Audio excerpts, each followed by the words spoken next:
IRBच्या या कूट कारस्थानात सहभागी होऊन कोणी कोणी कोल्हापूरकरांच्या पाठीत खंजीर खुपसला याची यादी आता मोठी होत चालली आहे। या यादीतल्या दिग्गजांचा प्राधान्यक्रम कसा लावायचा हे जनता ठरवेल। मात्र कोल्हापूरचे सुपुत्र आणि गृहराज्यमंत्री सतेज पाटील यांनी आपल्या सततच्या बदलत्या भूमिकेमुळे यात खूप वरचं स्थान पटकावलंय। प्रकल्प आला त्याला विरोध झाला।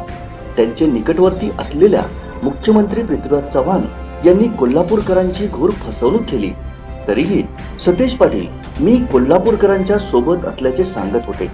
अगदी परवा त्यांच्या घरावर आलेल्या मोर्चावेळी सुद्धा त्यांनी हेच शब्द वापरले।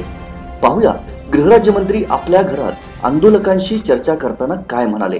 या संदर्भात लोकांच्या ज्या भावना आहेत पुन्हा एकदा स्पष्ट मी करू इच्छितो। नागरिक म्हणून लोकांच्या ज्या भावना आहेत त्या भावनांचा आदर राखणं, कदर ठेवणं हे माझं कर्तव्य आहे आणि या भूमिकेला माझा पाठिंबा यापूर्वीच मी दिलेला आहे, तो आज देखील कायम आहे। भविष्य काळात देखील हे प्रश्न आपल्या संदर्भातून मार्गी लागत नाही, आपल्या शंकांचं निरसन होत नाही, तोपर्यंत या सगळ्या गोष्टीला माझा जाहीरपणे पाठिंबा असणार आहे हे नम्रपणे मी आपल्याला या ठिकाणी सांगतो। मोर्चा परत गेला, पोलिसांच्या जीवावर टोल चालू झाला, कार्यकर्त्यांची धरपकड झाली। पोलिसांवर जबाबदारी होती ती IRBच्या कर्मचाऱ्यांना संरक्षण देण्याची। काही ठिकाणी मात्र पोलीसच टोल वसूल करून देत असल्याचं लाईव्ह कोल्हापूरच्या छुप्या कॅमेऱ्याने टिपलं। आंदोलनकर्त्यांनी अनेक टोल नाक्यांवर टोल देऊ नका असे फलक लावले। एका बाजूला हा घटनाक्रम घडत असतानाच गृहराज्यमंत्री सतेज पाटील यांनीच 2 वेळा टोल दिला, त्याचं फोटो सेशनही केलं। मात्र हा प्रकार आपल्या अंगलट येईल या भीतीनं पुन्हा संबंधित फोटोग्राफरकडून कार्डही काढून घेतला। त्या दिवशी त्यांनी याचा खुलासाही केला। लोकभावनेचा आदर करून मी टोल दिला असं केविलवानं आणि हास्यास्पद विधान त्यांनी केलं। याचा अर्थ कोल्हापुरातली लोकभावना टोल द्यायचा नाही अशी आहे का टोल द्यायचा अशी आहे, हेच जर आमच्या गृहराज्यमंत्र्यांना कळत नसेल तर कोल्हापूरकरांना हा मोठा धक्का आहे।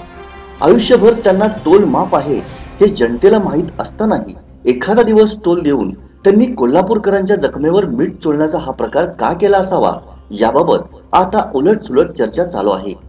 कदाचित सरकारचे प्रतिनिधी म्हणून त्यांनी सरकारच्या भूमिकेला साजेशी भूमिका घेतली असावी। कदाचित आपल्या मंत्री महोदयांनी टोल दिला तर कोल्हापूरकरही द्यायला सुरुवात करतील अशीही शक्कल कोणी लढवली असेल। राज्यातल्या जनतेच्या लोकभावनेचा आदर राखून गृहराज्यमंत्री मग राज्यातल्या सर्व टोल नाक्यांवर टोल देतील का याचाही त्यांनी खुलासा करावा।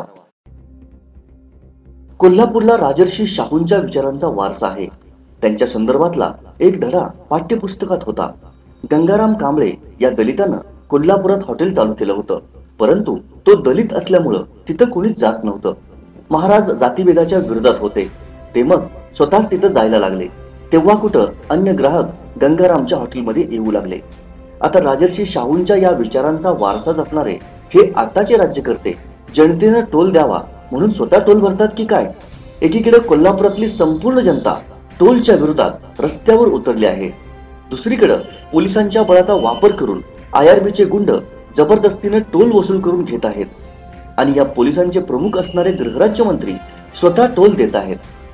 या सर्व घटनाक्रमातून हेच सिद्ध होतंय की IRBनं चालू केलेल्या या टोल धाडीत कोणत्याही प्रकारे का असेना पण आपले गृहराज्यमंत्री सामील आहेत। कोल्हापूरकरांसाठी ही बातमी वेदना देणारी असेल, आपल्याच माणसानं आपला विश्वासघात केला अशी भावना निर्माण करणारी असेल, पण वास्तव स्वीकारावंच लागतं। प्रश्न एवढाच की ऐन निवडणुकीच्या तोंडावर कोल्हापूरकरांचा रोष ओढवून घेण्याचं धाडस गृहराज्यमंत्र्यांना केवढ्याला पडणार? बुडत्याचा पाय खोलात अशीच परिस्थिती सध्या दिसून येते। Bureau report, live Kolhapur.